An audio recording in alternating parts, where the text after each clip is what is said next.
Bonsoir à vous tous, soyez bienvenus. Je suis Elisa Marceau, naturopathe, chirurgien dentiste spécialisée en nutrition fonctionnelle. Je vous aide de comprendre la nutrition fonctionnelle de A à Z pour transformer des vies, la vôtre et celle de vos patients ou clients, n'est-ce pas? J'espère que vous êtes tous bien. On va continuer aujourd'hui notre sujet hyper bien, qui est la nutrition fonctionnelle avec le jeûne et le métabolisme. En fait, c'est jeûne, métabolisme et nutrition fonctionnelle.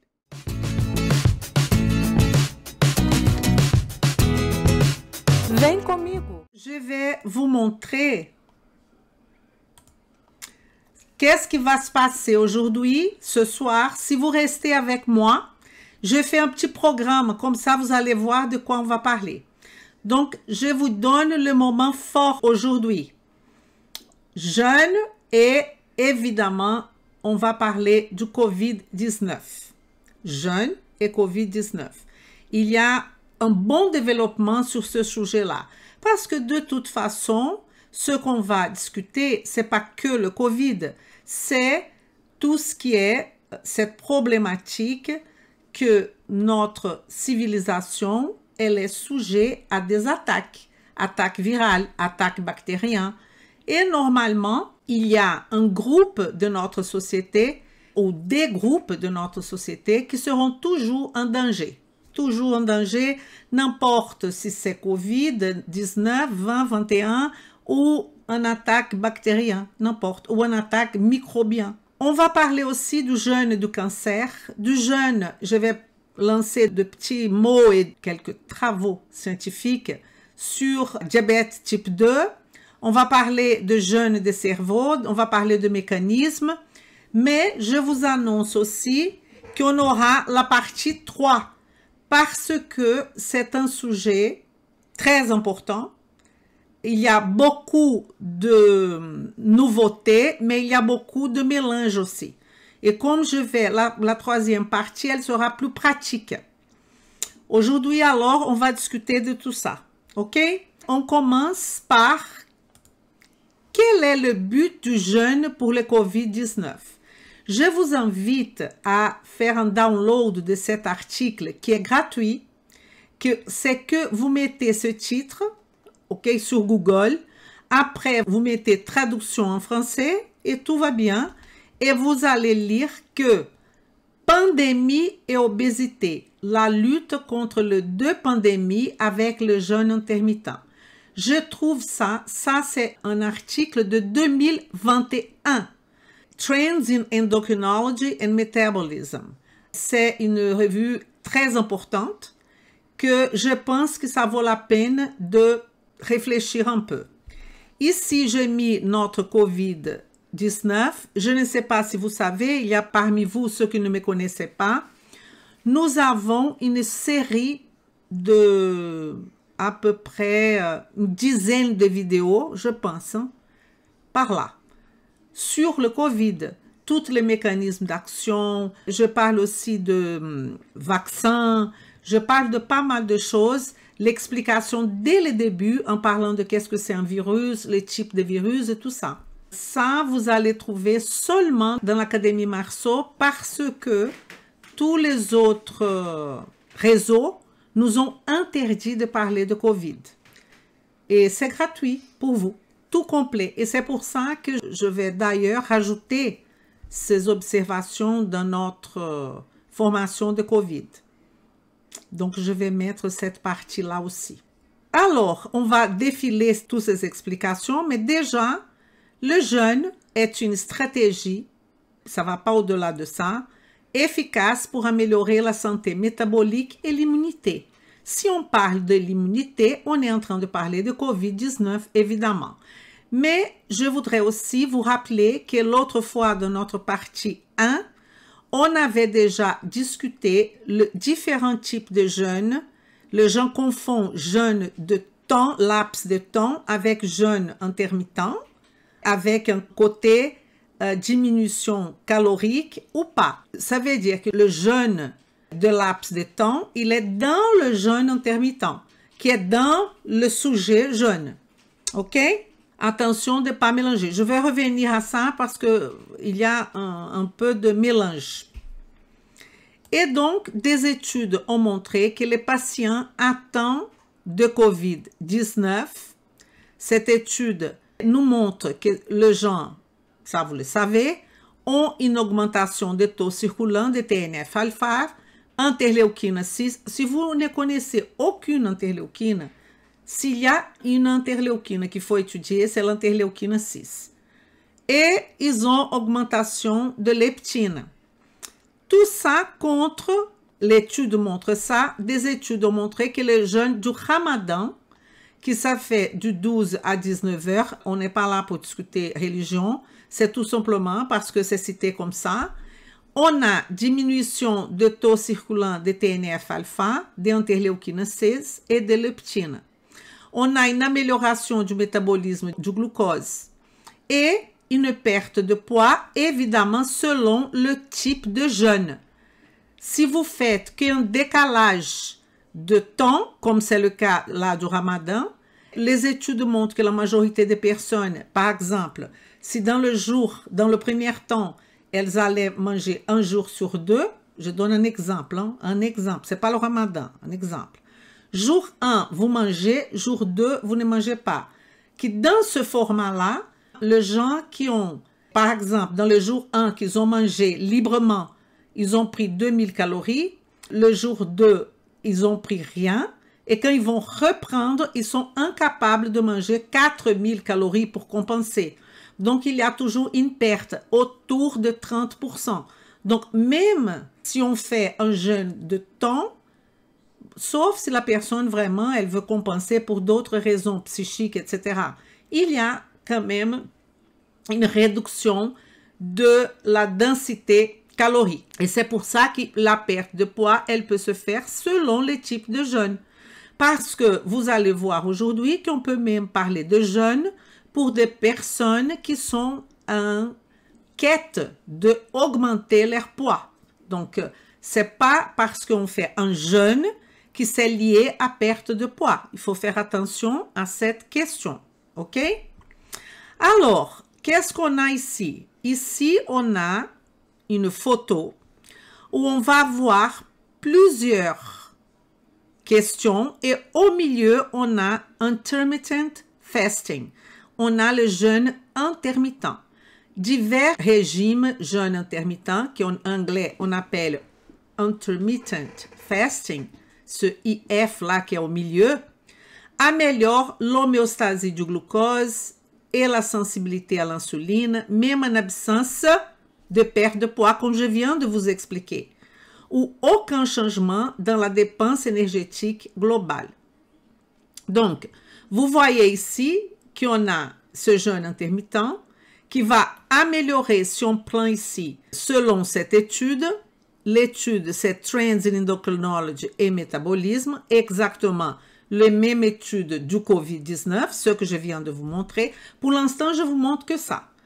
Il y a amélioration de la tolérance au glucose, augmentation de la sensibilité à l'insuline. On va avoir ici quand même une perte de poids, une diminution de la adiposité. On a sécrétion de GLP-1. GLP-1, vous savez, qui fait partie des hormones de satiété. GLP-1, c'est peptide de type glucagon 1, qui est une incrétine. On a déjà fait notre formation dans la masterclass où je vous ai expliqué les incrétines, c'est-à-dire une hormone intestinale au niveau du duodénum, sécrétée par les cellules entéro-endocrines de l'estomac en réponse au repas, n'est-ce pas? Elle fait partie, ce GLP-1, des hormones de satiété. Une chose importante de cette GLP-1, comme on est là, pour vous rappeler, c'est qu'elle se lie au récepteur spécifique GLP-1 des cellules bêta du pancréas. Et c'est pour ça qu'elle va avoir une action cellule bêta de production de l'insuline, de sécrétion d'ailleurs. de l'insuline. Ela augmente la sécrétion glucose dépendante de l'insuline. Et c'est pour ça qu'on a des médicaments qui vont mimétiser ces incrétines, n'est-ce pas? Elle va aussi inhiber ces GLP-1. Pourquoi j'explique le GLP-1? Parce que les autres choses, vous connaissez. Donc, je donne un petit lumière au GLP-1. Il va inhiber la sécrétion de glucagon, que vous savez bien, glucagon, on va penser à pancréas, on va penser à îlot de Langerhans, on va penser au milieu, on va voir les cellules bêta, production d'insuline, autour les cellules alpha, et distribuées partout, on a les cellules D qui sont les somatostatines, qui vont faire la régulation de tout ça. C'est très important de connaître la physiologie du pancréas. Elle a alors aussi, que je vous ai dit du début, la vidange gastrique, un contrôle de la vidange gastrique. Comment? Elle a une action, la GLP-1, une action au niveau hypothalamique qui va réduire l'appétit et la prise alimentaire. Ça veut dire qu'elle a un effet anorexigène central du système nerveux central. Anorexigène qui génère l'anorexie, qui génère le manque de faim ou augmentation de la satiété si vous voulez. Quel est le processus?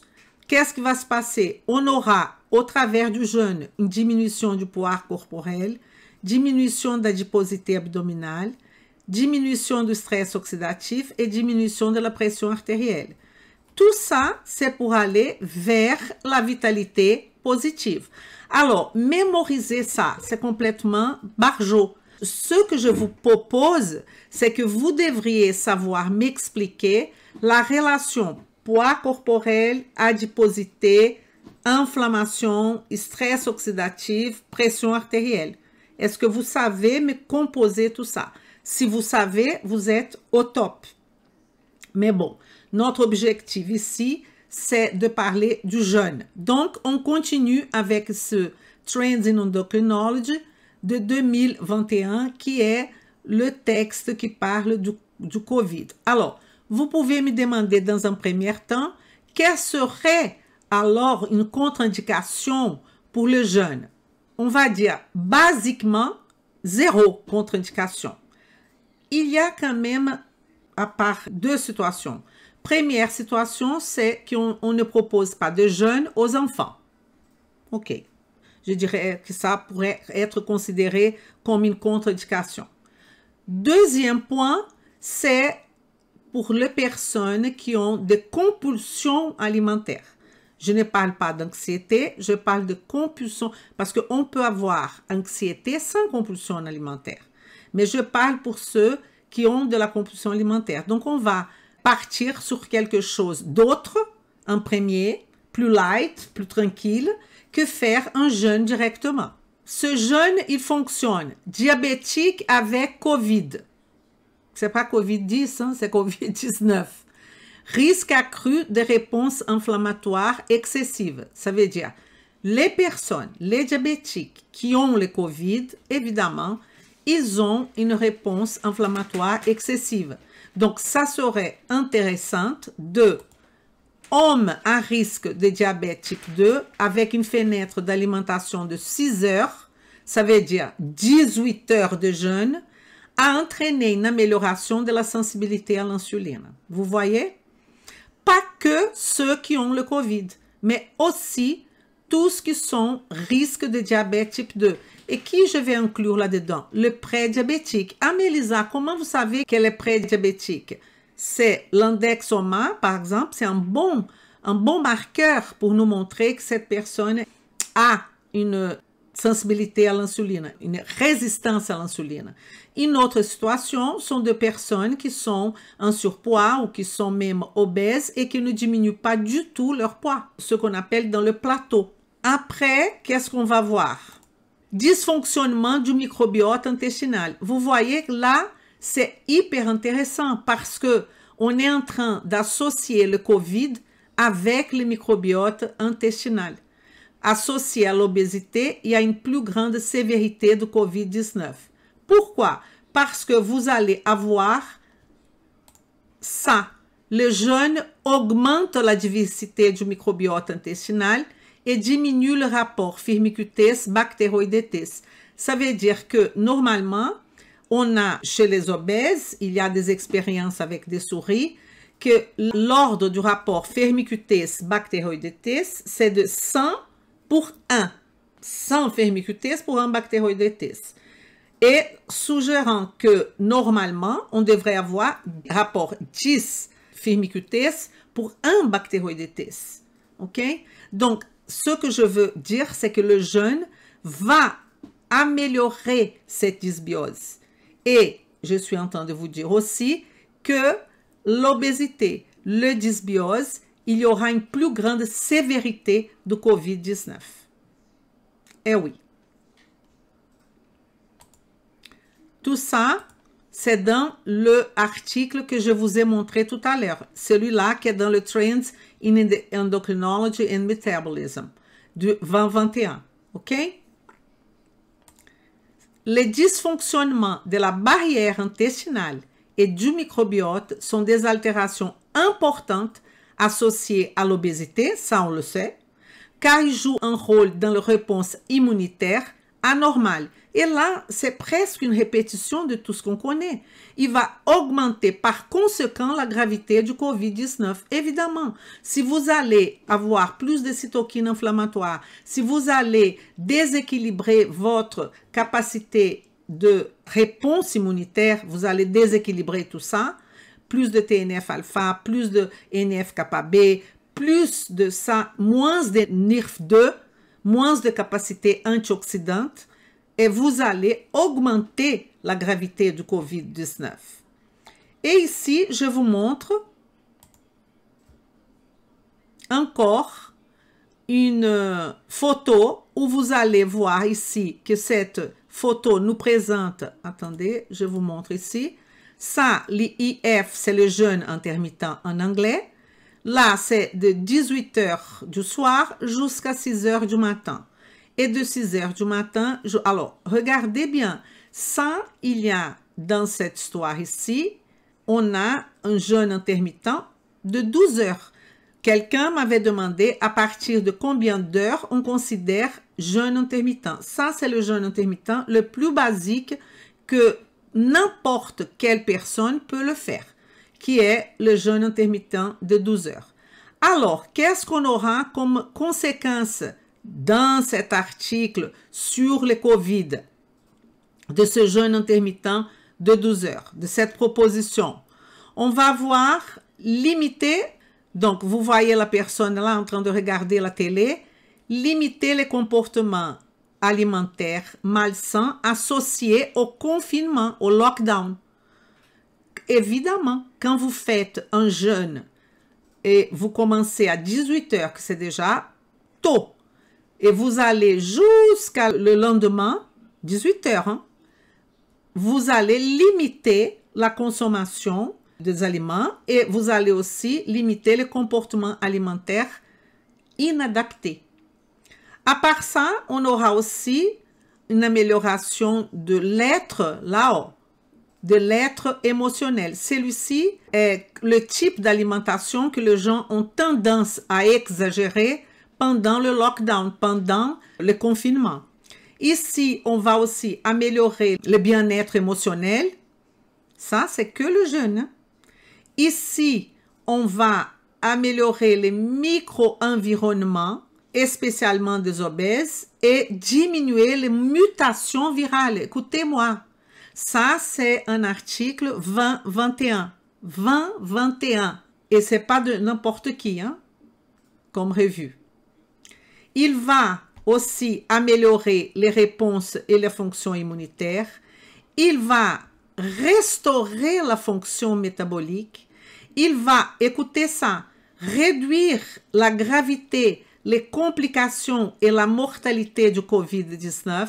Vous voyez que on ne parle pas du tout de ça à la télé. Mais du tout. On parle de masque, enlever, mettre, enlever, mettre. On parle de vaccin, mais on parle de aucun changement de mode de vie de la population.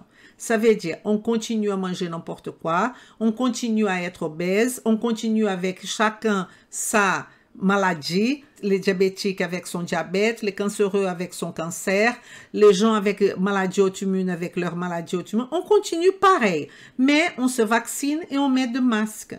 Il n'y a pas une prise de conscience qu'on peut effectivement améliorer, même déjà aujourd'hui, réduire la sévérité du COVID-19, par exemple avec une alimentation beaucoup appropriée et aussi avec une stratégie comme c'est le cas du jeûne.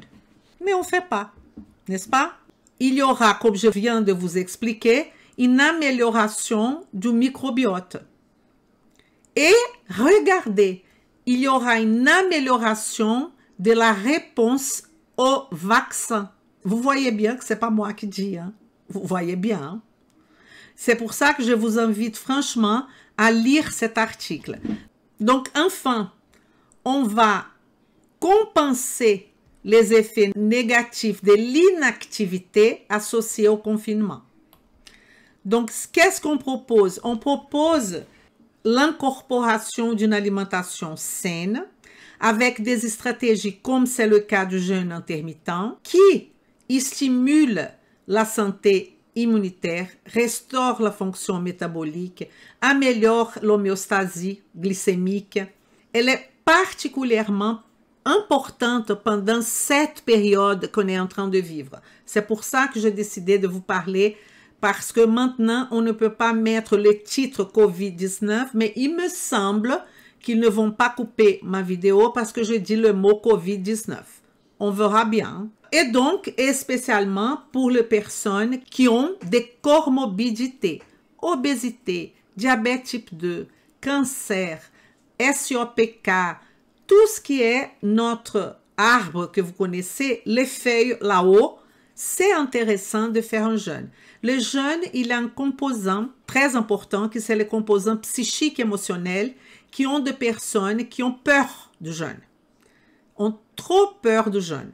Et je vous ai montré plusieurs plats la dernière fois qu'on peut composer ce jeûne petit à petit. On peut, par exemple, s'alimenter de 6 heures du matin à 18 heures. On peut choisir le composant nutritionnel de chaque plat qu'on va faire. Je vous ai montré tout ça sous la forme de petits plats que vous pouvez montrer à votre client, la proposition à votre patient qu'il a aujourd'hui et qu'est-ce que vous pouvez proposer comme changement. Et lui-même, il peut expérimenter plusieurs options. Il n'y a pas qu'une option. Il faut arrêter de penser qu'il n'y a qu'une option. Ouverture d'esprit, s'il vous plaît. Attention que la réduction de la fenêtre temporelle, parfois, n'est pas suffisante. Il faut non seulement faire une restriction de fenêtres temporelles, comme par exemple, arrêter de manger de 18 heures à 6 heures du matin, mais pour certains, ce n'est pas suffisant et il ne peut pas non plus manger n'importe quoi de 6 heures du matin à 18 heures du soir. Mais ça ne veut pas dire non plus que vous allez faire des restrictions absurdes. Parce que restriction absurde, qu'est-ce qu'on va passer après? On va passer à une libération absurde aussi. Et tout ça avec votre client ou votre patient, vous avez déjà établi une relation thérapeutique avec lui et lui, il doit participer de tout ce choix. J'ai pris quelques questions pour discuter la prochaine fois. Il y a 10 questions-réponses que sont des questions que mes élèves m'ont fait, etc. sur le jeûne, que j'ai mis tout ensemble pour vous répondre, pour que ça soit organisé. 10 questions. Et parmi ces questions, il y a un professionnel, un médecin d'ailleurs, qui elle dit, Elisa, j'ai dit à mon patient de ne pas manger ça, on s'en fout de quoi, mais de ne pas manger ça, et de faire le jeûne. Est-ce que ça c'est bien? Non, c'est pas bien. Je ne sais même pas qu'est-ce qu'elle a dit. Mais ce n'est pas à vous de à chaque fois donner des leçons. Vous, votre travail de professionnel de santé est surtout de accompagner. On montre le chemin, on explique avec un langage en utilisant nos cartes mentales, on explique la situation Et on demande à notre client, qu'est-ce que vous êtes prêt à faire pour commencer? Et après, il faut valoriser à chaque petit pas que la personne fait. Parce que je ne sais pas si vous savez que 5% des obèses, 5% de la population obèse arrive à, pas à perdre du poids, mais à faire le maintien. Une fois qu'il a perdu, il ne gagne plus. De toute la population d'obèses, il n'y a que 5% qui arrivent. Pourquoi? Parce que normalement, les choses sont imposées, compliquées, et vous ne laissez aucune marge d'écoute à votre client. Il faut écouter, savoir écouter. Ce n'est pas non plus les laisser faire. Il y a une mesure d'équilibre qui sont des stratégies que la roue de la transformation utilise, que le marketing éthique utilise pour qu'on puisse avancer toujours avec le client et qu'il ne disparaît pas dans la nature. Normalement, c'est ça qui se passe. Les obèses, les personnes qui ont des impositions alimentaires, c'est pas pour rien qu'il est obèse. Qu'est-ce qui se passe normalement? Ils vont tout simplement disparaître dans la nature. Vous savez qui a aussi ce type de comportement? Les personnes qui sont dépendantes de drogue. C'est le même processus. Vous savez qu'il y a des institutions, ils ouvrent des portes, ils expliquent tout au degré, etc. Et ils disent à la personne qui est malade de venir et de se faire soigner. Parfois, il reste un jour, il part. Il ne veut pas. La situation de l'obésité, c'est dans la même dimension parce que c'est une dimension psychique, mais aussi dépendance physiologique. Il faut commencer par quoi? Par le début. Il faut commencer par l'intestin, par l'assimilation, en établissant une liaison thérapeutique avec votre client. Le meilleur jeûne du lever du soleil au coucher du soleil. Vous êtes aussi en train déjà de déterminer qu'est-ce que c'est meilleur pour votre client. Et si votre client vous dit non, pour moi, c'est pas du tout ça. Laissez-le faire. Parce que de toute façon, l'important, c'est de faire le jeûne. C'est pas de déterminer l'heure, déterminer quoi, déterminer tout. Laissez la personne s'adapter. C'est pour ça que c'est la biochimie individualisée. Le patient, il a la responsabilité de sa santé. S'il a la responsabilité, il y a son mot à dire aussi. Alors, conclusion pour l'instant. Conclusion de cet article. Le jeûne réduit les cytokines inflammatoires, les niveaux circulants de TNF-alpha, interléukine 1 bêta et interléukine 6. Et là, vous pouvez me dire, Elisa, mais qu'est-ce que c'est interléukine 1 bêta, interléukine 6? Là, vous avez besoin d'une formation sur l'immunité complète. Et l'inflammation, elle réduit, ça c'est le plus important, c'est pour ça que j'ai bien marqué, une inflammation systémique disséminée, elle diminue et améliore le microbiome. Alors, est-ce que ça, c'est que pour les COVID? C'est pour ça que j'ai pris quand même cet article, parce que ça va au-delà du COVID, beaucoup au-delà de ça. Elle réduit cytokines inflammatoires, des niveaux de TNF-alpha, interléukine bêta et interléukine 6, inflammation systémique pour tout le monde. Améliore le microbiome de tout le monde. Apporte des résultats dans l'amélioration de la perte de poids. Ça dépend du type de jeûne que vous allez proposer à votre client et du tableau clinique chez les patients, dans notre cas, atteints de COVID-19. Mais vous pouvez mettre là diabète, vous pouvez mettre sclérose en plaques. Je vais parler de ça tout à l'heure. Alors, ici, on a nos cellules cancéreuses, ok, une représentation schématique. Et là, les jeunes, c'est pas moi qui a dit, c'est la Times, ok, l'hebdomadaire Times. Les jeunes peut être le meilleur moyen de lutter contre le cancer. Donc, je trouve que unir tous ces arguments, montrer tout ça à votre patient, c'est important. Je peux vous donner une idée. Mon idée, c'est que vous allez dépenser un petit peu. C'est que vous pouvez avoir votre ordinateur et vous pouvez avoir un autre écran à côté. Et quand vous avez des sujets que vous allez beaucoup travailler, comme c'est le cas par exemple du jeûne, vous faites un petit PowerPoint. Vous préparez pour votre patient des choses comme ça. Fasting may be the best way to the times. Comme ça, les gens vont voir un autre côté. Vous pouvez montrer aussi, vous n'allez pas parler d'interleukine 6, interleukine 1, mais vous pouvez déjà, au travers de quelques petits schémas, et même avec votre carte mentale à main, montrer à votre patient, parce que notre travail, c'est, vous savez, il est double, parce que vous savez que dire à quelqu'un que fumer, c'est pas bien, malgré on a notre côté hormétique, n'est-ce pas?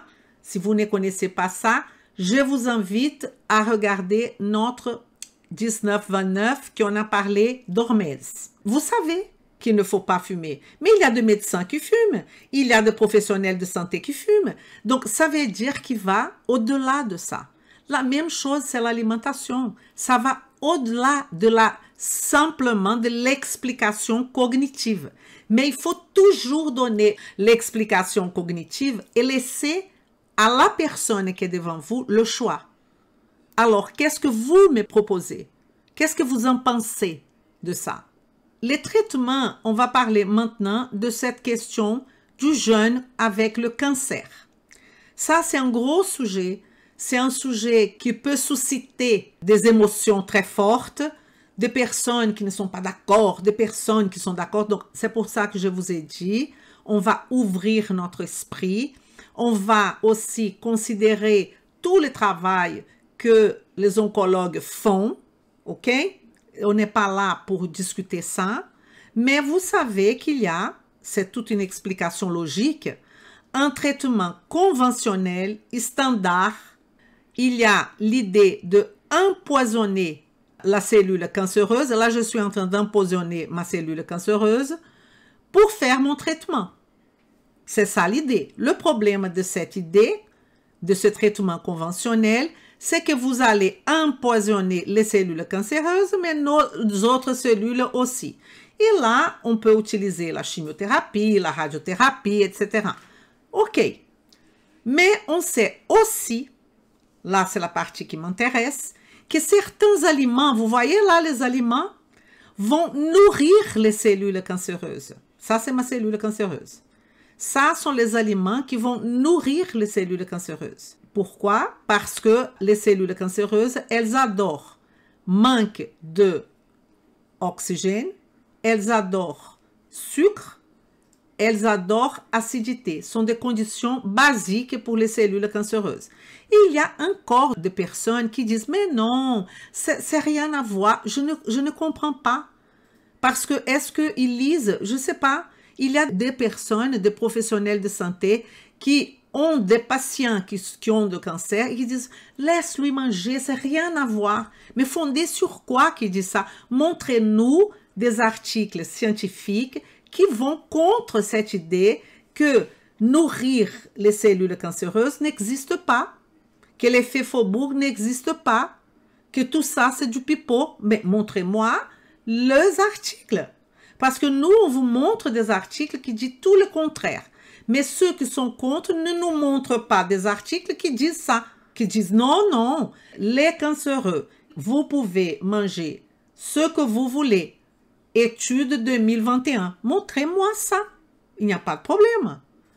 Alors, comment doit-on se nourrir dans cette situation? Ou plutôt, comment non se nourrir? C'est pour ça que j'ai mis cette photo-là. C'est aussi une possibilité. C'est pas que comment se nourrir. Ça, c'est la préoccupation de nous tous qui sommes dans la nutrition. On veut savoir la meilleure façon de nourrir les gens. Et parfois, on oublie la meilleure façon de ne pas nourrir les gens. Et donc, c'est pour ça que je vous dis que c'est vraiment une ouverture d'esprit.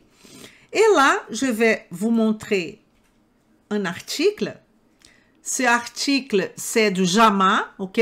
Là, vous voyez, Oncology, c'est pas n'importe qui nous dit « Jeûne nocturne prolongé et pronostic du cancer du sang, 2016 ». Donc, je vais vous montrer dans quelles conditions on a eu cette étude. Cette étude a été faite, vous pouvez le lire aussi.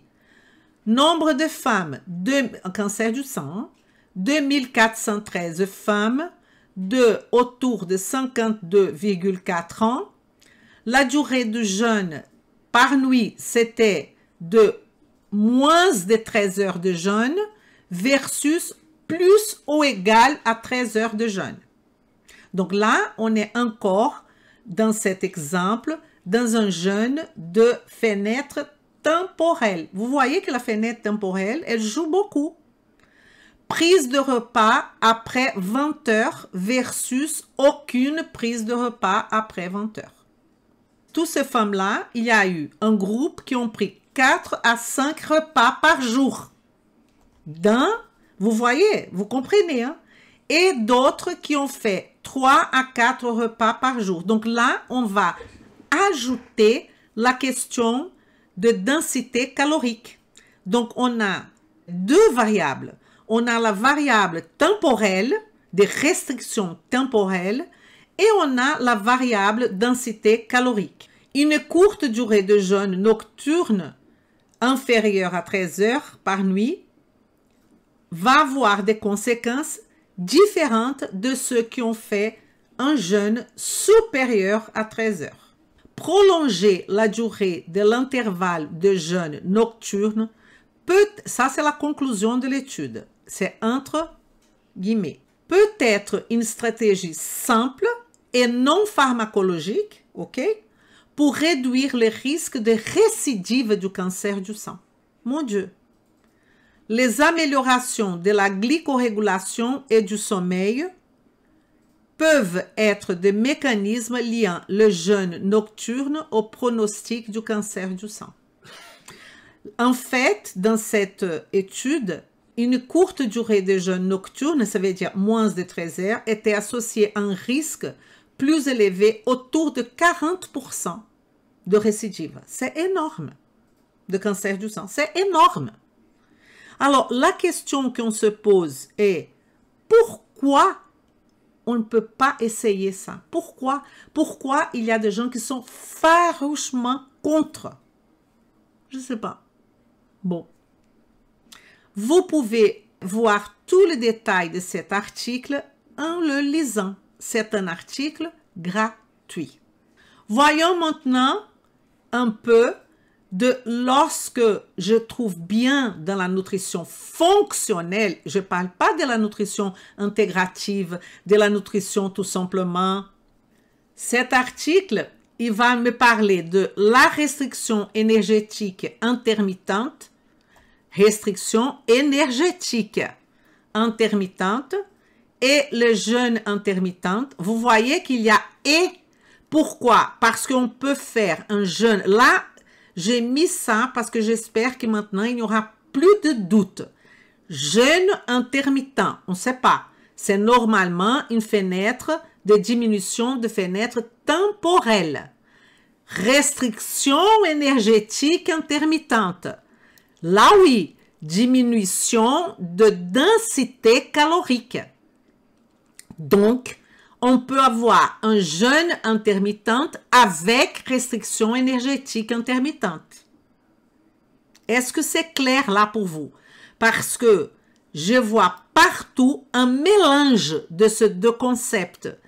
Comme je vais vous montrer, je pense que la prochaine fois, je ne vais pas vous montrer qui, mais deux personnes sur YouTube qui disent « Non, le jeûne intermittent ne sert pas à la perte de poids. » Pourquoi?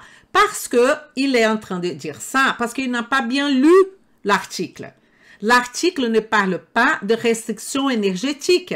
L'article parle de jeûne intermittent temporel. Et on sait aujourd'hui que même le jeûne intermittent temporel, il peut travailler autour de 30-20% moins de densité calorique. Mais il y aura quand même d'autres avantages que je vais vous présenter au fur et à mesure.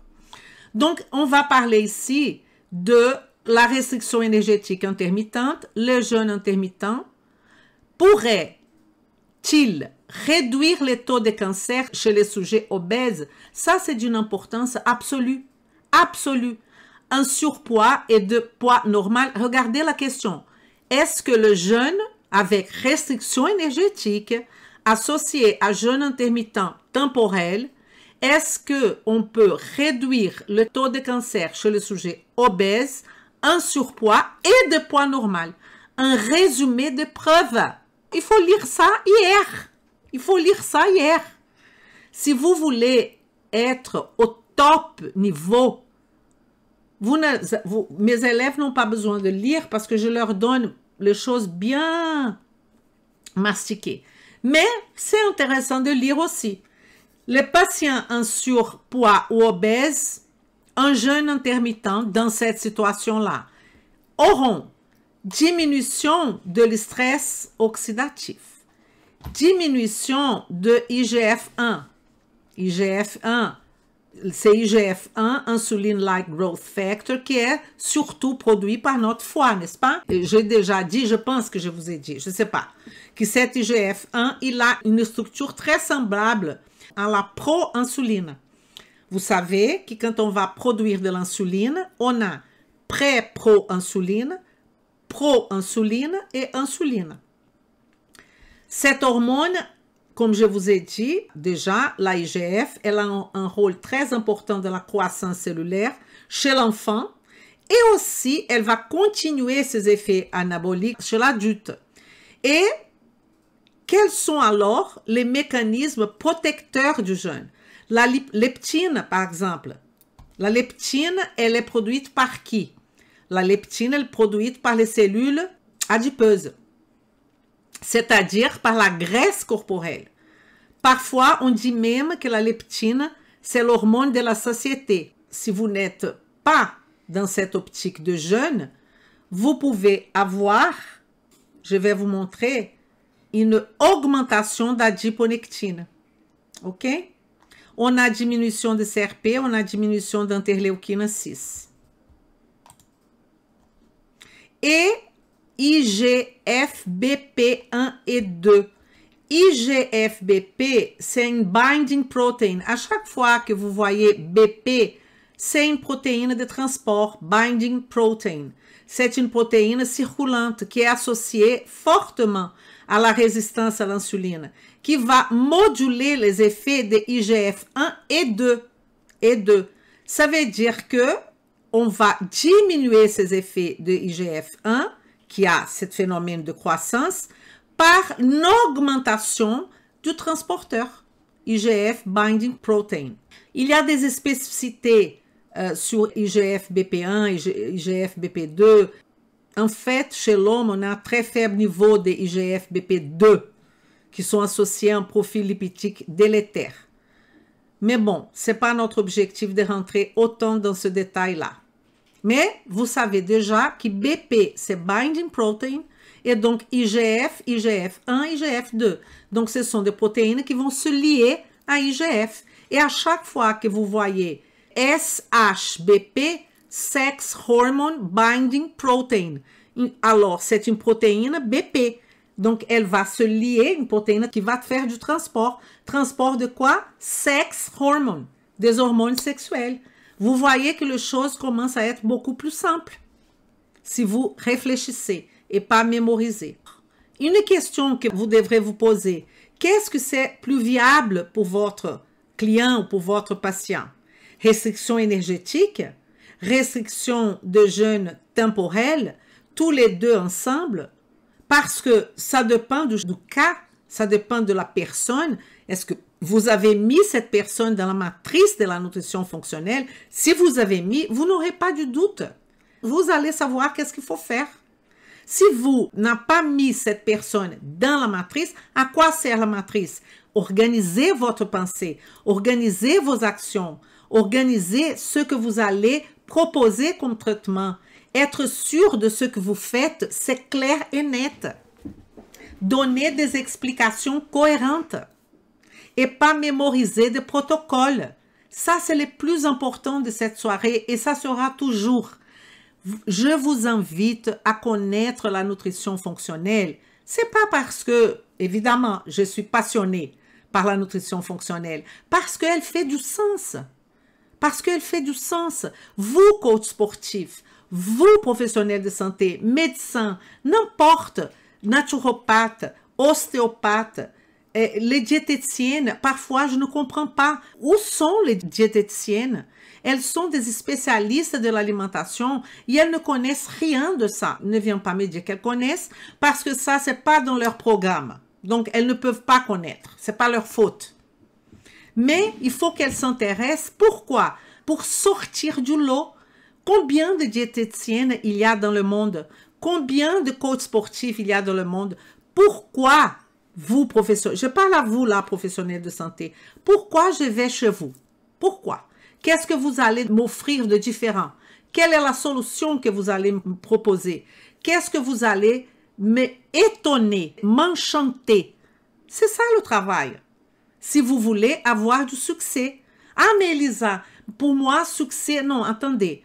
Si vous ne pouvez pas vivre de votre travail, c'est pas possible. Comment vous allez vous investir? Comment vous allez payer des formations? Comment vous allez évoluer si vous ne gagnez pas de l'argent? Et il y a une autre chose que je voudrais vous dire, et spécialement à mes élèves qui sont là. Profitez pour mettre en place les choses.